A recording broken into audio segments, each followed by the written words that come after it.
জেলা থেকে সরাসরি শুরুতেই নিউ টাউনে সোনা ব্যবসায়ীকে পিটিয়ে খুনের আপডেট। ময়নাতদন্তের প্রাথমিক রিপোর্ট কি বলছে জানেন? পিটিয়েই খুন। ময়নাতদন্তের প্রাথমিক রিপোর্টে তারই প্রমাণ। ব্যবসায়ীর ক্ষতবিক্ষত দেহ উদ্ধার হয়। পিটিয়ে খুনে অভিযুক্ত রাজগঞ্জের বিডিও। কথা বলবো, অনুপ প্রতিনিধি রয়েছেন আমাদের সঙ্গে। অনুপ, পিএম রিপোর্ট সেই কথাকেই মান্যতা দিল যে হ্যাঁ, এই ব্যক্তিকে পিটিয়েই খুন করা হয়েছে, ক্ষতবিক্ষত দেহ উদ্ধার হয়েছিল তার।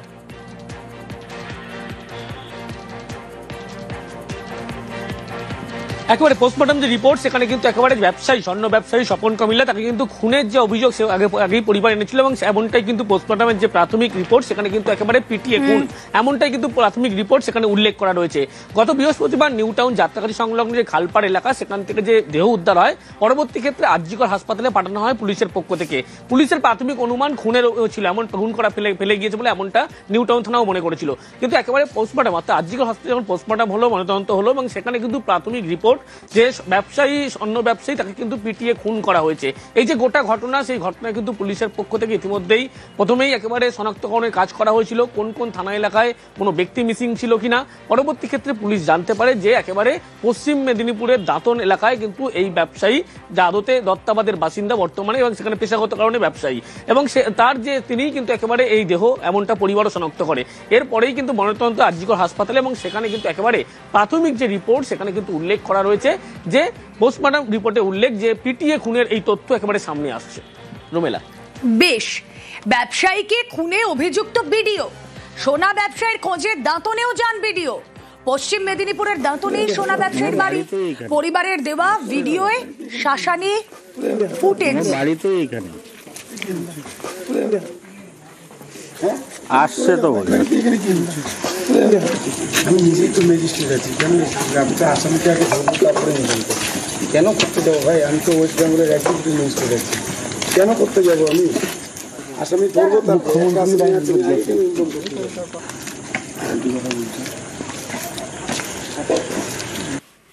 সোনা ব্যবসায়ীর রহস্য মৃত্যু। গত বৃহস্পতিবার নিউ টাউনের যাত্রাগাছি থেকে তার ক্ষতবিক্ষত দেহ উদ্ধার হয়। এই খুনে অভিযোগের আঙুল জলপাইগুড়ির রাজগঞ্জের বিডিও প্রশান্ত বর্মনের দিকে। তিনি তা মানতে নারাজ।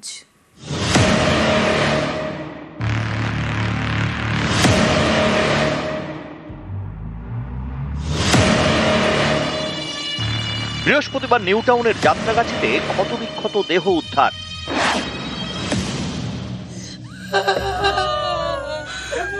প্রথমে জানাই যায়নি কার দেহ।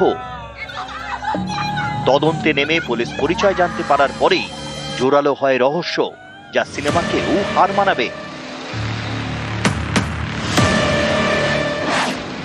মৃতের নাম স্বপন কামিল্লা, পশ্চিম মেদিনীপুরের দাঁতনের বাসিন্দা।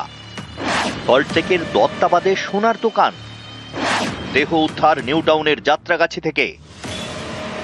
সোনার দোকানের পাশেই ভাড়া বাড়িতে থাকতেন স্বপন কামিল্লা। অভিযোগ, গত 28শে অক্টোবর সল্টলেকের দত্তাবাদ থেকে তাকে অপহরণ করা হয়। নীলবাতি লাগানো গাড়িতে তাকে তোলা হয় বলে অভিযোগ। আরেকটি গাড়িতে তোলা হয় ব্যবসায়ী যে বাড়িতে ভাড়া থাকতেন তার মালিককে। অভিযোগ, তাদের নিয়ে যাওয়া হয় নিউ টাউনের এই বহুতলে। বাড়ির মালিককে পরে ছেড়ে দেওয়া হয়, আর সোনা ব্যবসায়ীর দেহ উদ্ধার হয় 30শে অক্টোবর।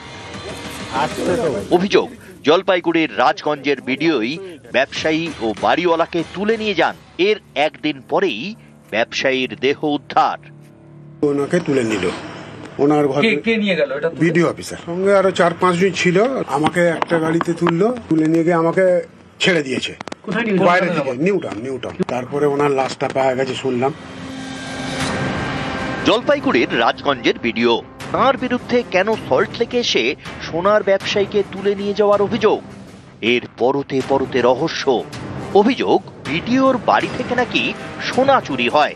সেই চুরির সোনা নাকি এসেছে স্বপন কামিল্লার হাতে। তাই নাকি তাকে সোনার দোকান থেকে তুলে নিয়ে যান বিডিও। সোনাওয়ালা 2 নম্বরই মাল নিয়েছে, যে ও বুঝতে পারেনি যে উনি ভিডিও অফিসার, বড় অফিসারের নিয়েছে। সোনাওয়ালা এটা করেছে 2 মাস আগে থেকে, ও বন্ধ করে চলে গেছে। 2 মাস বাদে আসতে আমার বললাম যে তুমি ওনার সোনা নিয়েছো 2 নম্বরই। তখন ও বলছে যে হ্যাঁ দাদা নিয়েছি, যোগাযোগ করেছি ওনার সাথে, মানে ভিডিও অফিসের সাথে যোগাযোগ করেছে। যে আমরা মীমাংসা করে নেব। আপনার বিরুদ্ধে সরাসরি অভিযোগ করা হচ্ছে, যে বলা হচ্ছে যে আপনি গিয়েছিলেন কলকাতা এবং এই ব্যাপারে বলতে আসবেন না সবসময়, বুঝলেন তো? মিডিয়ার মতো করুন না, খালি অভিযোগ আসলেই হলো নাকি? মানে আমরা প্রশ্নটা এই কারণেই করছিলাম যে যেহেতু অভিযোগ আসছে সেই কারণেই তো প্রশ্নটা করা। সোনা ব্যবসায়ীর বাড়ি পশ্চিম মেদিনীপুরের দাঁতনে। অভিযোগ, সম্প্রতি জলপাইগুড়ির রাজগঞ্জ থেকে দাঁতনেও গিয়েছিলেন ভিডিও, প্রায় 800 কিলোমিটার পথ পেরিয়ে। এই দেখুন ছবি, ব্যবসায়ীর পরিবার ভিডিওর এই ছবি তোলে। এতে স্পষ্ট দাঁতনে রাজগঞ্জের ভিডিওর উপস্থিতি। আমি নিজেই তো ম্যাজিস্ট্রেট আছি, কেন আসামিকে আগে ধরবো তারপরে নেবেন। 23 তারিখ কলকাতা যান দোকান খোলার জন্য, তো হঠাৎ 2-3টা গাড়ি আসি আমার স্বামীকে তুলে নিয়ে যান। আমার মনে হয় প্রশান্ত বর্মা নামে লোকটা আমার স্বামীকে সেইও খুন করে মেরে দিয়েছে। কেন করতে যাবো ভাই, আমি তো ওয়েস্ট বেঙ্গলের একজন ম্যাজিস্ট্রেট আছি, কেন করতে যাবো আমি? আসামি অভিযোগ, প্রথমে বাড়িতে গিয়ে হুমকি, তারপর দোকান থেকে অপহরণ। এর একদিন পরেই সোনা ব্যবসায়ীর ক্ষতবিক্ষত দেহ উদ্ধার। পরিবারের দাবি খুন করা হয়েছে। ভিডিওর বিরুদ্ধে তারা খুনের অভিযোগ দায়ের করে বিধাননগর দক্ষিণ থানায়। এই দেখুন সেই এফআইআর এর কপি। নিউজ 18 বাংলায় এক্সক্লুসিভ। নিহত ব্যবসায়ীর পরিবারের অভিযোগের ভিত্তিতে রাজগঞ্জের ভিডিও প্রশান্ত বর্মনের বিরুদ্ধে ভারতীয় ন্যায় সংহিতার 103-এর 1 ধারায় খুন, 140-এর 3 ধারায় অপহরণ, 238 ধারায় তথ্য প্রমাণ নষ্টের চেষ্টা, 303-এর 2 ধারায় চুরি, 61-র 2 ধারায় অপরাধমূলক ষড়যন্ত্রের অভিযোগে মামলা করা হয়েছে। ময়নাতদন্তের প্রাথমিক রিপোর্টে স্পষ্ট, সোনা ব্যবসায়ীকে পিটিয়ে খুন করা হয়েছে। কিন্তু কে খুন করলো সোনা ব্যবসায়ীকে, কেনই বা করলো? এই খুনের পেছনে কি ভিডিও? তৈরি হয়েছে রহস্য। রাজগঞ্জের ভিডিও অভিযোগ মানতে নারাজ। নিউজ 18 বাংলা। সল্টলেকের সোনা ব্যবসায়ীকে তুলে নিয়ে গিয়ে খুনের অভিযোগের আঙুল জলপাইগুড়ির রাজগঞ্জের ভিডিওর দিকে। ঠিক কি হয়েছিল সেদিন? ভিডিও কি সত্যি ব্যবসায়ীকে তুলে নিয়ে গিয়েছিলেন? তুলে কোথায় নিয়ে গিয়েছিলেন? আর তারপর কি হলো? এসবের উত্তর পেতে নিউজ 18 বাংলার অন্তর তদন্ত, সঙ্গে বাড়িওয়ালা যাকে ব্যবসায়ীর সঙ্গে তুলে নিয়ে যাওয়া হয়েছিল বলে অভিযোগ। News 18 Bangla exclusive.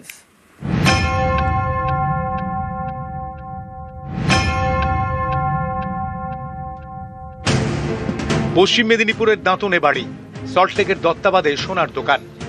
দেহ উদ্ধার নিউ টাউনের যাত্রাগাছি থেকে। গত 28শে অক্টোবর সোনা ব্যবসায়ীর দেহ উদ্ধার হয়। অভিযোগ, ব্যবসায়ী স্বপন কামিল্লাকে দত্তাবাদ থেকে অপহরণ করা হয়, আনা হয় নিউ টাউনের এই বহুতলে। বুধবার সেখানে পৌঁছে যায় নিউজ 18 বাংলা অন্তর্তদন্ত করতে। একটা ছবি দেখাচ্ছি আপনাকে। এই যে ভদ্রলোক কি এসেছিলেন? হ্যাঁ, কবে এসেছিল?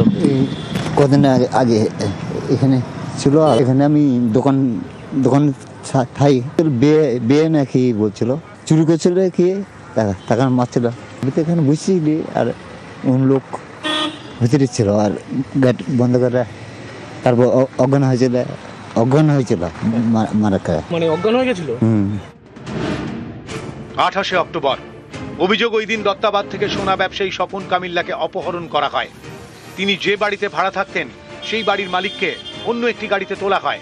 চাঞ্চল্যকর অভিযোগ জলপাইগুড়ির রাজগঞ্জের ভিডিও প্রশান্ত বর্মনের বিরুদ্ধে। ওই দিন ঠিক কি হয়েছিল? কোথা থেকে ব্যবসায়ীকে তোলা হয়েছিল? কোথায় নিয়ে যাওয়া হয়েছিল? অভিযোগ কতটা সত্যি? অন্তর্তদন্তে নিউজ 18 বাংলা।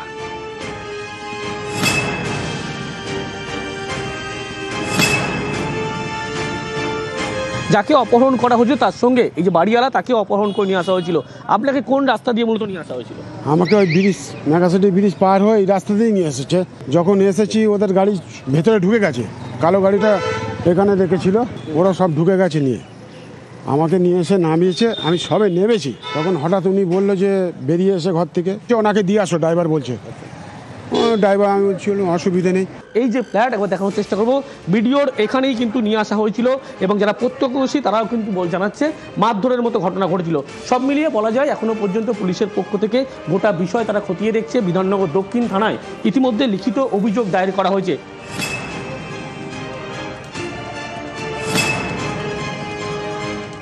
এখান দিয়ে যখন আমরা যাওয়া আসা করি, প্রায় যাতায়াত করি এখান দিয়ে, তো সেদিন দেখি এখানে তো চিৎকার চেঁচামেচি হচ্ছিল, যে রুমের মধ্যে মানে মারপিট করছে, লোকজন এখানে সবাই ছিল। থাকার পরে দেখছি ভিতর থেকে চিৎকার চেঁচামেচি আসছে, মারধর করছিল। ও তো এখান থেকে প্রচণ্ড পরিমাণে আওয়াজ আসছিল ভিতর দিয়ে। এটাই হয়েছিল কোনো ঘটনা। তার আগে শুনেছিলাম যে চুরি হয়েছে। এই যে ভদ্রলোকের ছবি, এ নিয়ে মাঝে মধ্যে আসেন এখানে? হ্যাঁ অবশ্যই আছে, উনি তো আমাদের দেখা হয়, আমাদের দোকানে জামা প্যান্ট কেনেন, উনি তো আমাদের পাশেই থাকেন। এখানে থাকতো, উনি তো এটা বাড়ি, উনি এখানেই থাকে। নিজস্ব বাড়ি? হ্যাঁ এটা ওনার নিজস্ব বাড়ি। তখন উনি এখানে আসে, ওনার গাড়ির ওনার ড্রাইভার টাইভার সব দেখা হয়। জানি তো, শুনেছিলাম ভিডিও। সল্টলেকের দত্তাবাদ থেকে নিউ টাউনের বহুতলের দূরত্ব 5 কিলোমিটার। অভিযোগ, 28শে অক্টোবর এই বহুতলেই আনা হয় সোনা ব্যবসায়ীকে। 30শে অক্টোবর ব্যবসায়ীর ক্ষত বিক্ষত দেহ উদ্ধার হয় যাত্রাগাছি থেকে। নিউ টাউনের বহুতল থেকে যাত্রাগাছির দূরত্ব 2 কিলোমিটার। একজনই মালিক উনি। হ্যাঁ হ্যাঁ দেখতাম তো, মাঝে মাঝে থাকতো, 2-3টা গাড়ি থাকতো না, সব ওই নীলবাতি লালবাতি গাড়ি, স্করপিও। বাড়িটা একজনই মালিক, উনিই মালিক। উনি কি অফিসার বলতো তো, আমরা তো আর চিনি না। নিউজ 18 বাংলা। প্রভাবশালী ভিডিও, রাজগঞ্জের বিডিওর বিরুদ্ধে খুনের অভিযোগ উঠছে। একাধিকবার এই বিডিওর বদলির নির্দেশ তা স্থগিত হয়ে যায় নাকি? বারবার বদলির নির্দেশ স্থগিতে বিস্মিত প্রশাসনের অনেকেই। বদলির নির্দেশ স্থগিত হয়ে যাওয়ায় প্রশ্ন পঞ্চায়েত সমিতির সভাপতির।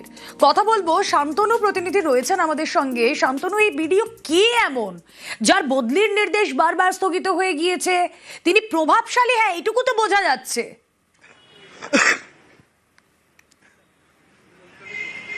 দেখো, বলা হয় যে তার মাথার পেছনে অদৃশ্য একটা প্রভাব রয়েছে, সেই কারণেই তার বারবার বদলি আটকে যায়। প্রথমে তিনি কিন্তু কালচিনিতে যখন কর্তব্যরত ছিলেন দীর্ঘদিন সময়, তার বিরুদ্ধে একাধিক অভিযোগ সামনে এসেছিল। তার বদলির বিষয় নিয়ে আলোচনা হয়েছিল, তাকে বদলি করা হয়েছিল নাগরাকাটায়, কিন্তু অদৃশ্য কারণে তিনি নাগরাকাটায় যেতে চাননি বলে তাকে পাঠানো হয়নি, এবং তার পছন্দের জায়গা রাজগঞ্জে তাকে পাঠানো হয়। এবং রাজগঞ্জে 2 বছর তিনি রয়েছেন, এবং 2 বছরে একাধিকবার তার প্রশাসনিক কাজকর্ম নিয়ে অভিযোগ উঠেছে, অভিযোগ গেছেন সংশ্লিষ্ট জায়গায়। কিন্তু দেখা যাচ্ছে রাজগঞ্জ থেকে তাকে 2 বার বদলির নির্দেশ এসেছে। গত 2024 সালে একবার অক্টোবর মাসে তার বিরুদ্ধে বদলির নির্দেশ এসেছিল, কিন্তু সেই বদলি স্থগিত হয়ে যায়। এবং গত অক্টোবর মাসেও কিন্তু তার বদলির নির্দেশ এসেছিল, এবং একদিনের মাথায় 28শে অক্টোবর সেই বদলির নির্দেশ প্রত্যাহার হয়ে যায়। অর্থাৎ তিনি তার নিজের জায়গায় নিজের অবস্থানে কিন্তু অটুট থাকেন। সেই কারণেই তাকে প্রভাবশালী বলা হচ্ছে, এবং বলা হচ্ছে তার খুঁটির জোর বা অদৃশ্য এমন কোনো হাত রয়েছে, যে কারণে ভিডিও যা যদি নিজে না চান তাহলে তাকে সরাবে এমন কেউ নেই। সেই কারণেই ভিডিও তার নিজের অবস্থানে এবং নিজের জায়গায় বহাল রয়েছেন। এবং একাধিকবার তার বিরুদ্ধে যতই অভিযোগ উঠুক না কেন, তিনি তার নিজের সিদ্ধান্ত এবং নিজের মতন করে যেভাবে তিনি চলেন সেভাবে চলছেন, এবং আগামীতেও চলবেন, এমনটাই একটা ধারণা তৈরি হয়ে গেছে তার আশপাশে সংশ্লিষ্ট বলয়ে।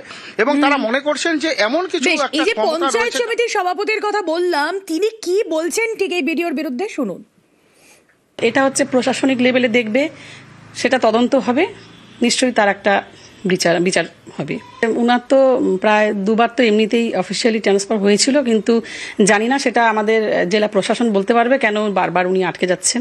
কাজ করতে গিয়ে তো আপনাদেরও অভিযোগের মুখে পড়তে হয়। হ্যাঁ, পড়তে হয়েছে, কিছু কিছু সমস্যা আমাদেরকেও পড়তে হয়েছে। সাধারণ মানুষের সঙ্গে প্রথমে যেমন বেশি ক্ষোভ ছিল, এখন সেটা আস্তে আস্তে মিটছিল। সবার আমাদের জলপাইগুড়ি জেলার কাছে একটা যে ট্রান্সফার হয়ে অর্ডার কি করে স্টে হয়ে যাচ্ছে। বারবার বদলির নির্দেশ আসছে, বারবার সেটা স্টে হয়ে যাচ্ছে। কুছ তো গড়বড় জরুর হ্যায়। আরো কিছু ছবি দেখাবো, দেখুন ভিডিওর সঙ্গে কারা ঘোরে। এই যে ভিডিওর সঙ্গে ব্ল্যাক কালারের একটা গেঞ্জি পরে কেউ একজন ঘুরছেন। পশ্চিম মেদিনীপুরের দাঁতনে জলপাইগুড়ির রাজগঞ্জের ভিডিও যখন গিয়ে পৌঁছন, তখন তার সঙ্গে এরা ঘুরছেন। না এ শুধু একা নয়, এরকম আরো অনেকেই রয়েছেন যারা ভিডিওর সঙ্গী। ভিডিও কাদের সঙ্গে নিয়ে ঘোরেন? ভিডিওর সঙ্গে থাকা এই মাসলম্যান তারা কারা? ভিডিওর ছবি তুলতে গেলে যারা বাধা দেন, ভিডিওর এরা কেমন সঙ্গী? এই মাসলম্যান ঠিক কারা? শান্তনু প্রতিনিধি রয়েছেন সঙ্গে। শান্তনু,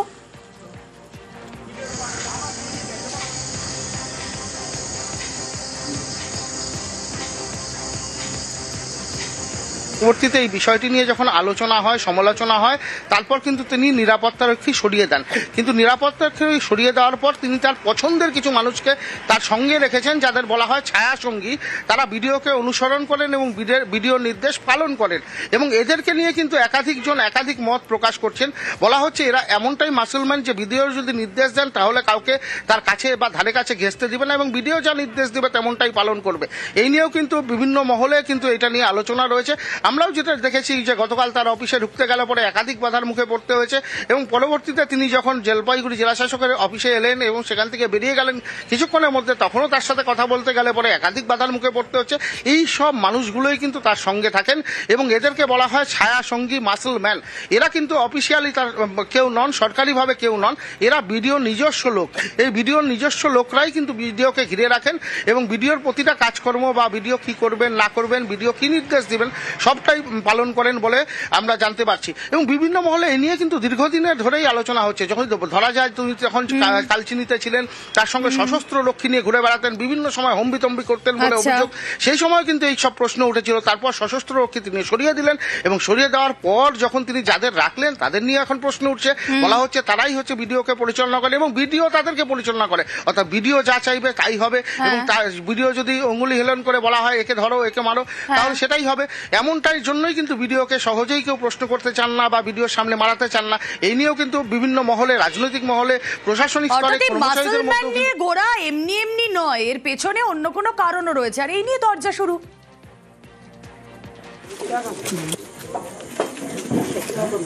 কেন করতে যাবো ভাই, আমি তো ওয়েস্ট বেঙ্গলের একজন। ভিডিও প্রশান্ত বর্মনের দাপট ভাবছেন এখানেই শেষ হয়ে গিয়েছে, সে মাসলম্যান নিয়ে ঘুরছে, এই ছবি দেখিয়েই এখানেই শেষ না। পেট্রোল পাম্পে এই ভিডিও যখন তেল নিতে যান সেখানেও টাকা বাকি।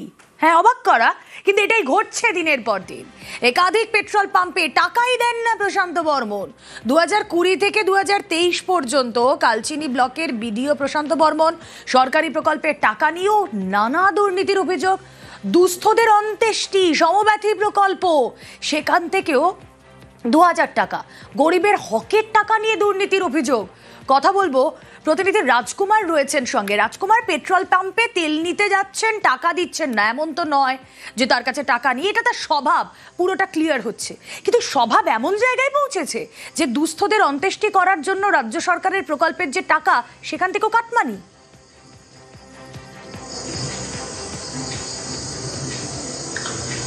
দেখো, যে কালচিনি ব্লকে ভিডিও থাকাকালীন প্রশান্ত বাবু যে বিভিন্ন পেট্রোল পাম্প থেকে তেল ভরতেন, সেটা নিয়ে কিন্তু এখন অভিযোগ উঠছে যে সেই টাকা আজ পর্যন্ত মেটানো হয়নি। এবং এটা কিন্তু কোনো 1000, 2000 বা 3000 বা 5000, 10,000 টাকা নয়, লক্ষ লক্ষ টাকা বিভিন্ন পেট্রোল পাম্পে বকেয়া রয়েছে বলে এখন জানা যাচ্ছে। যদিও পেট্রোল পাম্প কর্তৃপক্ষ এই বিষয়টা নিয়ে প্রকাশ্যে কিছু বলতে চাইছেন না, তার কারণ হচ্ছে যে সরকারি একেবারে স্লিপে কিন্তু এই পেট্রোল নেওয়া হয়েছে।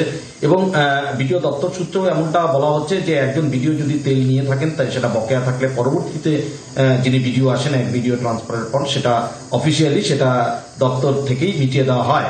কিন্তু প্রশান্ত বর্মনের যে ভিডিও সময়কালীন সেই সময়ের টাকা এখনো লক্ষ লক্ষ টাকা বকেয়া রয়েছে। ফলে কিন্তু কালচিনিতেও এই রকম অভিযোগ উঠছে। এবং শুধু তাই নয়, একেবারে যতদিন তিনি কালচিনিতে ভিডিও ছিলেন, দাপটের সাথে ভিডিওগিরি করেছেন, তার দাপট কিন্তু সকলের নজরে পড়েছে। এবং তার যে এই যে দাপট, সেই দাপট নিয়েও কিন্তু মানুষজন এখন মুখ খুলছে। এবং তার বিরুদ্ধে যে এই যে ভিডিওর বিরুদ্ধে এখন অভিযোগ উঠেছে, সেই অভিযোগেরও তদন্ত চাইছেন অনেকে। বেশ, উনি ভিডিও হিসেবে ঠিকমতো প্রশাসন চালাচ্ছে না। বহু মানুষের বহু রকম অভিযোগ আছে, পেট্রোল পাম্পে টাকা দিচ্ছে না, পৌরগতির টাকা, এটা ওটা, এই ধরনের কমপ্লেনও পেয়েছে। তদন্ত হলেই আসল জিনিসটা বেরিয়ে যাবে। উনি কথায় কথায় উপরতলার নেতাদের নাম বলতো, আমার সাথে এনার যোগাযোগ আছে, এগুলো তো প্রশাসনের লোকরা এইভাবে কথা বলে না, কিন্তু উনি নাম ব্যবহার করতেন নিজেকে। উনি যে বিরাট প্রভাবশালী এবং ঊর্ধ্বতন কর্তৃপক্ষ বা রাজনৈতিক মহলে ওনার খুব ঘনিষ্ঠতা, সেটা উনি বারে বারে উনি সেটা ইউজ করছেন। সেটা প্রশাসনিক মিটিংয়ে হোক বা কোনো অঞ্চলে গিয়ে বা পাড়ায় গিয়ে যখন কোনো সমস্যার মধ্যে পড়তো, তখন কিন্তু এই কথাগুলো উনি ব্যবহার করতেন। এখানে উনি যতদিন ছিলেন কন্ট্রাক্টরদের বেস করেই উনি চলেছেন। কোনো সুরাহা ওনার হাত দিয়ে হয়েছে বলে আমি শুনিনি। জনগণও কোনো সেবা পেয়েছে বলে আমার জানা নেই। এবং ওনার এত ক্ষমতা যে রাজগঞ্জ থেকে ওনাকে ট্রান্সফার করার পরেও দেখা গেল 2 দিন পরে ওনার ট্রান্সফার আবার বাতিল হয়ে তিনি রাজগঞ্জেই আছেন। ওনার সাথে রাজ্যের যেই সম্পর্কই থাক, এই তদন্ত জনস্বার্থে হওয়া উচিত। আমি আমরা এটাও শুনেছি পেট্রোল পাম্পের টাকা প্রচুর টাকা পড়ে রয়েছেন, উনি দেননি। সমবাধির টাকা একদিনে কয়েক লক্ষ টাকা তিনি উঠে নিয়ে চলে গেছেন। এইগুলোরও একটা তদন্ত হওয়া প্রয়োজন আছে। তদন্তে যা উঠে আসবে সেই মতো শাস্তি ব্যবস্থা হবে। আসুন এবার আপনাদেরকে নিয়ে যাই ইউনিভার্সিটি অ্যাভিনিউ মাটিগাড়ায়। কেন? কারণ রাজগঞ্জের বিডিও প্রশান্ত বর্মনের এটাই বাড়ি। আপনাদের মনে থাকবে নিশ্চয়ই, গতকাল এই খবর যখন প্রথম দেখাই আমরা নিউজ 18 বাংলা, সেখানে বিডিওর বক্তব্য ছিল আমার বাড়ি, আমার তো বাড়িই নেই, তাই সোনা চুরি যাওয়ার কোনো প্রশ্নই ওঠে না। এরকমই একটা ইঙ্গিত তিনি দিয়েছিলেন। কিন্তু দেখুন তার বিলাসবহুল বাড়ির ছবিটা একবার দেখুন। ইউনিভার্সিটি অ্যাভিনিউ মাটিগাড়ায় ইয়াব বড় লোহার গেটওয়ালা রাজগঞ্জের বিডিও প্রশান্ত বর্মনের বাড়ি। বিডিওর বাংলো বলা যায়, মাটিগাড়ায় বাংলো বিডিও প্রশান্ত বর্মনের। বাংলোতে পুলিশের স্টিকার লাগানো বাইক রয়েছে। বিডিওর বাড়িতেই নাম্বার প্লেটহীন এই বাইক। সাংবাদিকের প্রশ্নে মামলার হুমকি দিচ্ছেন আবার বিডিও। স্যার কথা বলবো একটু। আমার সাথে কথা বলতে আমরা চলে যাও, ফাইজলামি করছো তোমরা না? স্যার ফাজলামি নয়, কথা বলতে এসেছি স্যার।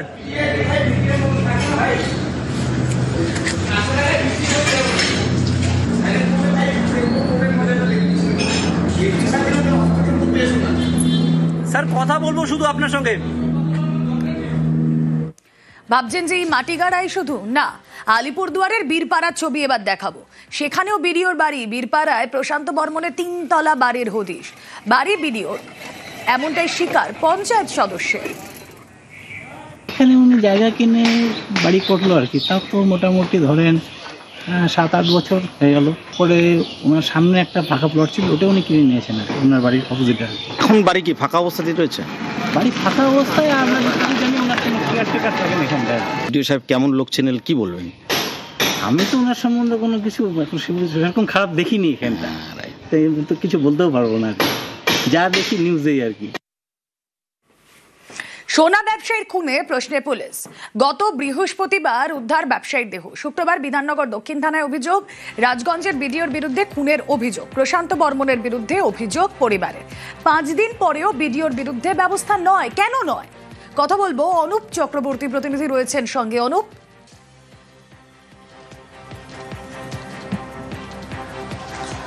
তাও 5 দিন হয়ে গেলে কিন্তু এখনো পর্যন্ত অভিযুক্ত বিডিওর বিরুদ্ধে কোনো রকম ব্যবস্থা নেওয়া হয়নি। পুলিশের পক্ষ থেকে বলা হচ্ছে যে গোটা বিষয়টা পরিবার যেহেতু অভিযোগ করেছে, গোটা বিষয়টি খতিয়ে দেখছে। এর থেকে কিন্তু কোনো রকম এরপরে কোনো রকম পুলিশের পক্ষ থেকে মন্তব্য করা হচ্ছে না। পুলিশের উচ্চপদস্থ আধিকারিক থেকে থানার ভারপ্রাপ্ত আধিকারিক, তারা কিন্তু এই যে বিষয়, এই গোটা খুনের বিষয়টা নিয়ে কিন্তু মুখে কুলু পেটেছে। কেউ কিন্তু কোনো রকম মন্তব্য করতে চাইছে না, কেউ ফোনও ধরছেন না। এবং কেন এই ভূমিকা পুলিশের, সেটা নিয়ে কিন্তু প্রশ্ন উঠছে। 5 দিন অতিক্রান্ত হয়ে গেল, এখনো পর্যন্ত যেখানে পিও অর্থাৎ ঘটনা ঘটেছিল, প্রত্যক্ষদর্শীরা বলছে মারধর করা হয়েছিল, সেই পিও কিন্তু যেমন ভিজিট করা হয়নি এবং তার পাশাপাশি কিন্তু কোনোভাবে কোনো পদক্ষেপ নেওয়া হয়নি। উল্টো দিকে বিডিও কিন্তু তার যে বাড়ি, সেই বাড়িতে এখনো রয়েছেন। কিন্তু তার বিরুদ্ধেই পরিবারের পক্ষ থেকে এই খুনের অভিযোগ করা হয়েছে। কিন্তু পরিবারের পক্ষ থেকে এই প্রশ্ন এখনো পর্যন্ত তোলা হচ্ছে পুলিশের যে ভূমিকা নিয়ে। তার কারণ 5 দিন অতিক্রান্ত হয়েছে, পুলিশের কোনো রকম কিন্তু মন্তব্য নয়, মুখে কুলু পেটে শুধুমাত্র বলা হচ্ছে পরিবার অভিযোগ করেছে, গোটা বিষয়টা খতিয়ে দেখা হচ্ছে। কিন্তু একবারও বিডিওকে ডেকে জিজ্ঞাসাবাদ বা কোনো কিছু করা হয়নি। আর এখানেই কিন্তু পুলিশের ভূমিকা, সেই ভূমিকা নিয়ে প্রশ্ন উঠছে। পুলিশের উচ্চপদস্থ আধিকারিক থেকে শুরু করে থানার ভারপ্রাপ্ত আধিকারিক প্রত্যেকেই কিন্তু মুখে কুলু ফুটেছেন। তারা জানাচ্ছেন যে শুধুমাত্র অভিযোগ হয়েছে, সেই বিষয়টা ইতিমধ্যে খতিয়ে দেখা হচ্ছে। ওকে,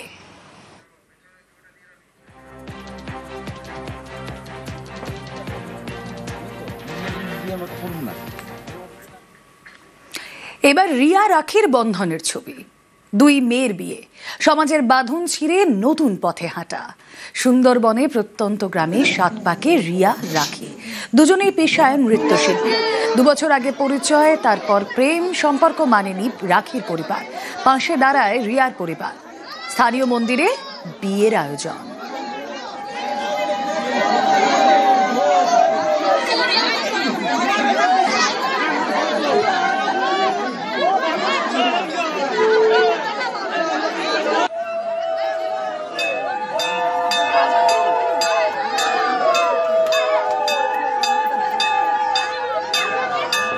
নিজের ইচ্ছা, মানে ভালো লেগেছে তাই করেছি। কতদিনের এই ভালো লাগা? ভাই পরিচয় কতদিনের? 2 বছরে।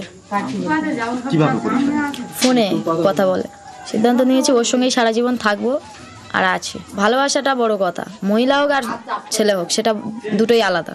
ভালোবাসলেই সব কিছু হয়। কতদিনের এই প্রেম? 2 বছরের। কিভাবে এই সিদ্ধান্ত নিলে? এই পরিচয় কতদিনের? 2 বছরে। কিভাবে এই পরিচয়? ফোন দিয়ে। তারপর কি সিদ্ধান্ত নিলেন?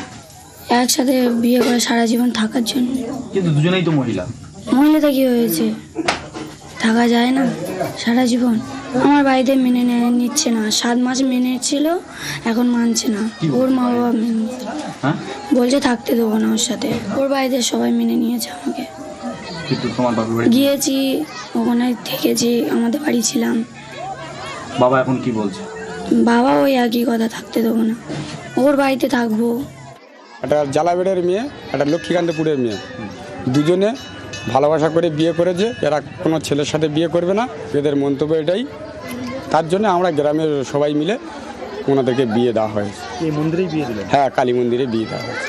এর আগে কোনোদিন এরকম দেখেছেন? না, দেখি। ওরা এসে কি জানালো আপনাদের? যে আমরা বিয়ে করব, দুজন মহিলা। আমরা বিয়ে দিলাম মন্দিরে। এখানে দুটো মেয়ের বিয়ে হয়েছে, একটা আমাদের ক্লাবের ছেলেরা সবাই মিলে ওদের দুজনকে বিয়ে দেওয়া হয়েছে। দুটো মেয়ে বিয়ে করে। এর আগে কোনোদিন এরকম দেখেছেন? না, দেখেনি। মোবাইলে দেখেছিলাম অনেক কিছু হয়, বাস্তবে দেখলাম আজকের এই দুটো মহিলা একসাথে বিয়ে করলো। বলছিল যে আমরা স্বামী স্ত্রীর মতো আমরা সংসার করবো।